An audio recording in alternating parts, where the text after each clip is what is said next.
मलकागंज गांव में सोनम अपनी मां विमला के साथ रहती थी।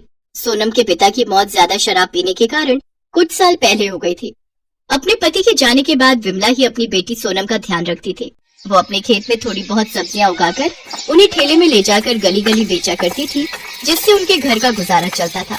आइए आइए, हरी सब्जियां ले जाइए, दूर भगाए सभी बीमारी, ऐसी है ये सब्जियां हमारी। अरे वाह, तुम्हारी सब्जियां तो बहुत ही हरी भरी और ताजा है भाई। अच्छा, ये पालक कैसे दिया? जी, सभी सब्जियां सिर्फ 30 रुपए किलो है, आपको जो चाहिए ले जाइए। अच्छा, तो ये पालक 1 किलो और कद्दू आधा किलो और हाँ, ये कटहल भी 1 किलो कर दो। जी भाई साहब, अभी बांध देती हूँ।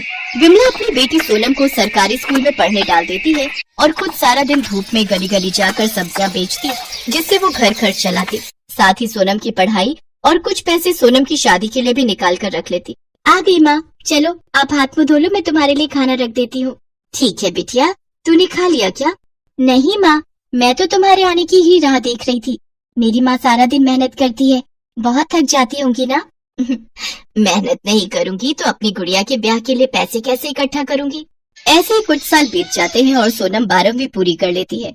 एक रोज वो अपनी माँ के साथ गांव के सरपंच की बेटी रोशनी की शादी में जाती है, जहाँ उसका शादी का लहंगा देखकर सोनम हैरान रह जाती है। वाह रोशनी, तेरा लहंगा तो कितना खूबसूरत है। खूबसूरत तो होगा ही, इतना महंगा जो है। पर तू ऐसे लहंगे के सपने देखना छोड़ दे, तुम गरीबों के बस की नहीं है इतना महंगा ब्राइडल लहंगा खरीदना। तू तो अपनी माँ को बोलकर उनकी साड़ी का ही लहंगा बनवा लियो अपनी शादी के लिए। रोशनी की ये बात सुनकर सोनम बहुत दुखी होती है। परेशान मत हो मेरी बच्ची, तेरी माँ से जितना हो सकेगा वो तेरे लिए जरूर करेगी। उसी शादी में रोशनी की मौसी आयशा अपने बेटे के साथ आई हुई होती है। सोनम पर जैसे ही उसकी मौसी की नजर जाती है, वो उसे देखते ही रहती है। गुलाबी रंग के सूट में ये गोरी लड़की बिल्कुल ऐसी लग रही है जैसे कोई कमल का फूल हो। मुझे तो अपने छोटे बेटे रौनक के लिए बड़ी ही पसंद आई। हाँ माँ जी, लड़की तो बहुत सुंदर है। रौनक को भी सोनम पहली नजर में ही भा जाती है। शादी के कुछ दिन बाद आशा अपनी बड़ी बहू और दोनों बेटों के साथ सोनम के घर जाती है और उसकी माँ से उसका हाथ मांगती है।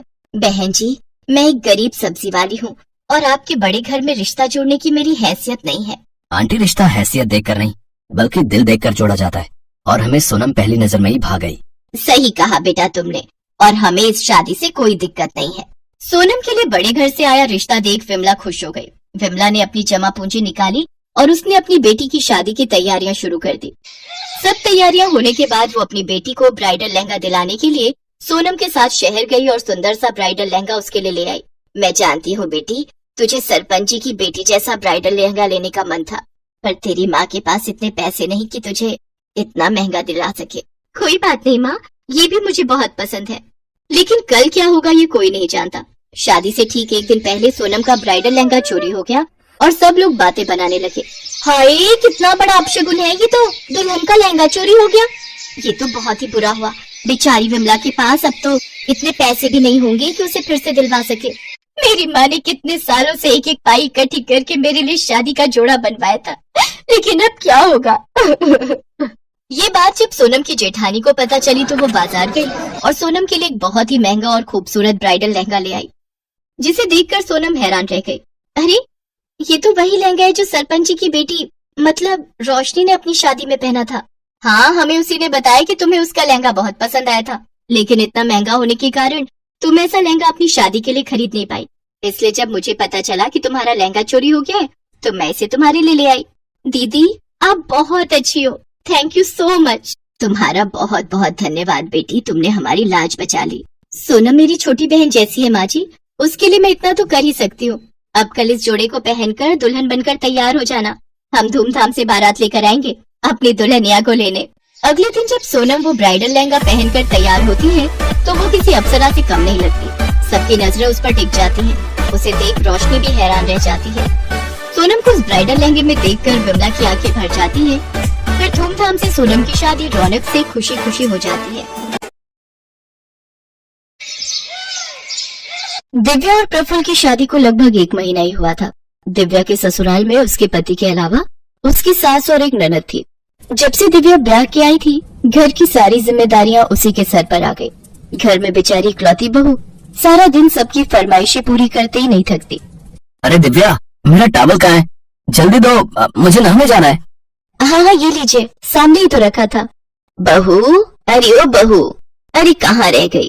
चाय आज ही मिल जाएगी या कल तक का इंतजार करूं? जी लाई, सारा दिन बस ये करो वो करो, ऐसा लगता है बहू ने कोई काम वाली लाए हैं जिससे बस सारा दिन काम करवाते रहो, सुबह से शाम तक बस उनकी फरमाइशें पूरी करते रहो।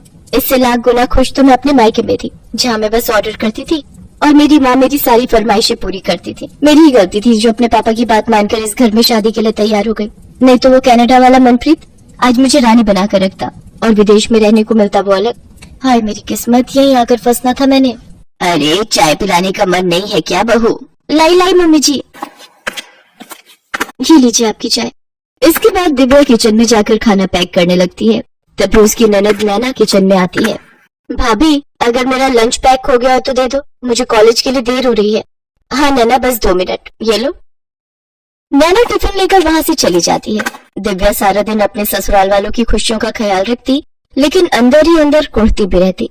एक ये महारानी, पता नहीं कब इसकी शादी होगी और कभी अपने ससुराल जाएगी। माँ ने कहा था बेटी बस कुछ दिन झेल ले, इसके बाद तो ब्याह कर चली जाएगी, लेकिन पता नहीं कब इसकी शादी होगी और कब ये यहाँ से जाएगी।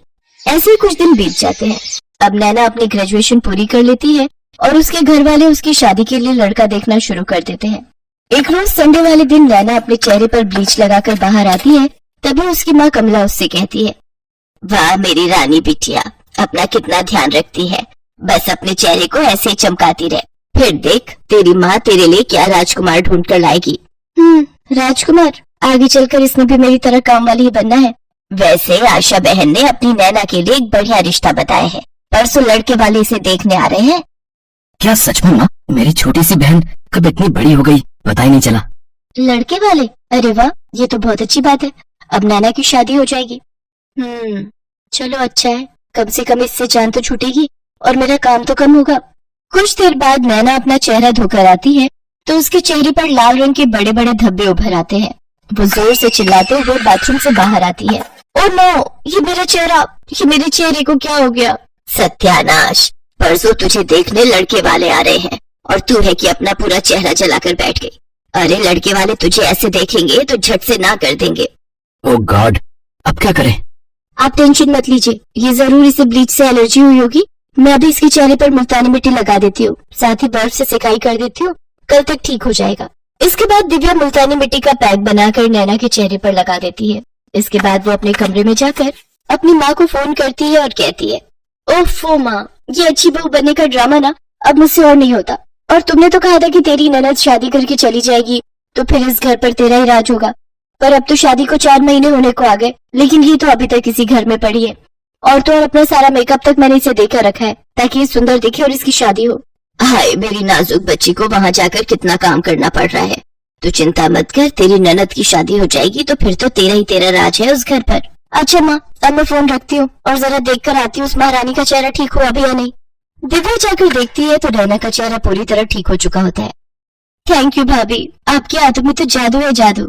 हाँ मेरी प्यारी ननद, अब तुम देखना मैं तुम्हें परसों कैसे तैयार करती हूँ। जब लड़के वाले आएंगे तो वह सब तुम्हें देखते ही रह जाएंगे। और आखिर वो दिन भी आ जाता है जिस दिन लड़के वाले नैना को देखने आते हैं। उस दिन दिव्या सुबह तड़के उठकर ही घर की साफ सफाई में लग जाती है।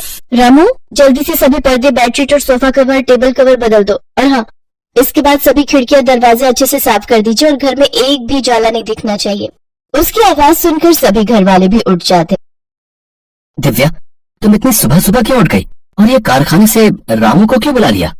देखिए जी, आज मेरी इकलौती ननद को लड़के वाले देखने आ रहे हैं तो उनकी खातिरदारी में कोई कमी ना रह जाए, इसलिए रामू को भी अपनी हेल्प के लिए बुला लिया। और आज रामू किचन में भी मेरी मदद करेगा तो आज सारा दिन वो यहीं रहेगा। सचमुच बड़े ही भाग्यशाली हैं हम बहू जो तुम इस घर में आई। सच में भाभी, भाभी हो तो आपके जैसी। अरे नैना, तुम क्यों इतनी जल्दी उठ गई? तुम अपनी नींद पूरी लो, तभी तो फ्रेश रहोगी और तभी तो चेहरे पर रौनक आएगी। सारा काम मैं खुद देख लूंगी। सारा काम निपटाकर दिव्या नैना को अपनी अच्छी सी साड़ी पहनाकर और उसका मेकअप करके तैयार कर देती है। साथ ही उसे अच्छे से सब समझा देती है कि किस सवाल का क्या जवाब देना है। दिन के समय लड़के वाले आ जाते हैं। दिव्या उनके सामने खाना परोसते हुए कहती है, ये लीजिए, ये सब नैना दीदी ने अपने हाथों से बनाए हैं, बहुत ही टैलेंटेड है। सुबह 5 बजे से उठकर तैयारियों में लगी हुई थी। खाना तो क्या लाजवाब बनाती है। अब सचमुच खाना तो बहुत ही अच्छा बना है भाई। अच्छा नैना, अपने बारे में कुछ बताइए, आपको क्या पसंद है और क्या नहीं? इसके बाद नैना वही बोलती है जो दिव्या ने उसे कहा होता है। जी, जो मेरे मायके वालों को पसंद है वो हर चीज मुझे पसंद है, और शादी के बाद मेरे ससुराल वालों को जो पसंद होगा वही मेरी पसंद होगी। सचमुच क्या संस्कार है भाई। इसके बाद लड़के वाले रिश्ता पक्का करके चले जाते हैं। दिव्या अपने कमरे में जाकर अपनी माँ को फोन मिलाती है। मम्मी, फाइनली रिश्ता पक्का हो गया। हाश, सचमुच बड़ी संतुष्टि मिली आज। इसके बाद दिव्या अपने पंडित को पैसे देकर इसी महीने में मुहूर्त निकालने को कहती है। पंडित बिल्कुल वैसे ही करता है। इसके बाद तो दिव्या की खुशी का ठिकाना नहीं रहता और वो खुशी खुशी सारी जिम्मेदारी अपने ऊपर ले लेती है। नैना के लिए शॉपिंग से लेकर उसके पार्लर तक, मेहंदी वाले से लेकर डीजे वाले तक सबका इंतजाम वो कर लेती है। दिव्या उस दिन बहुत खुश थी। वो हर जगह अपनी ननद के साथ थी। अगली सुबह नैना की विदाई हो जाती है। नैना की शादी के 2 दिन बाद दिव्या काफी उदास अपने कमरे में बैठी थी। तब उसका पति प्रफुल्ल उससे कहता है, क्या हुआ दिव्या, तुम इतनी उदास क्यों हो? प्रफुल्ल, मैं हमेशा सोचती थी कि नैना जल्दी से ब्याह कर अपने ससुराल चली जाए, लेकिन अब जब वो चली गई तो उसके बिना ये घर कितना खाली हो गया। ऐसा लग रहा है मानो मुझसे मेरी बहन बिछड़ गई हो। इसके बाद प्रफुल्ल हंसते हुए उसे गले लगा लेता है। वो कहते हैं ना कि किसी की अहमियत उसके जाने के बाद ही पता चलती है। दिव्या के साथ भी कुछ ऐसा ही हुआ। नैना की शादी के बाद उसे अपनी ननद की अहमियत समझ में आई।